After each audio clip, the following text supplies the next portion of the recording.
বর্ষা শুরু হয়ে গেলেও রক্তের আকাল কাটছে না কিছুতেই ব্লাড ব্যাংকগুলিতে। বিশেষ করে মেদিনীপুর সদর হাসপাতালে ব্লাড ব্যাংকগুলিতে রক্ত শূন্যের অভাব দেখা দেয়। আর তাই সেই রক্তের শূন্যতা পূরণ করতে রক্তদান শিবিরের আয়োজন করে বিভিন্ন সংঘ, সংগঠন, সংস্থা, ক্লাব ও রাজনৈতিক দলগুলি। তাই তাদের পাশাপাশি এবার রক্তদান শিবিরের আয়োজন করলো পুলিশ প্রশাসন। এদিন মেদিনীপুর সদর কোতোয়ালির উদ্যোগে অনুষ্ঠিত হলো এক বিশাল মাপের রক্তদান শিবিরের। কোতোয়ালি থানা প্রাঙ্গণে এই রক্তদান শিবিরের আয়োজন করা হয়, যেখানে একে একে প্রায় 60 জন রক্তদাতা রক্ত দিলেন স্বেচ্ছায়।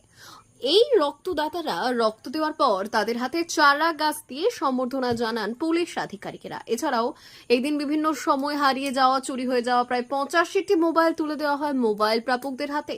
মূলত খোঁজ অ্যাপসের মাধ্যমে যারা আবেদন করেছিলেন সেই আবেদনের ভিত্তিতে সাড়া দিয়ে কোতোয়ালি পুলিশ এই মোবাইলগুলি উদ্ধার করে এবং তার মালিকের হাতে তুলে দেয়।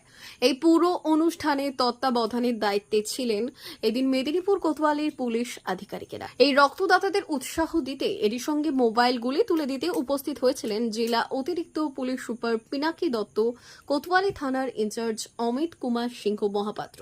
এরই সঙ্গে ছিলেন মেদিনীপুর পৌরসভার চেয়ারম্যান সৌমেন খান। ডিউটির পাশাপাশি রক্ত দিয়ে নিজেদের দায়িত্ব সচেতনতার পরিচয় দিলেন পুলিশ কর্মীরা।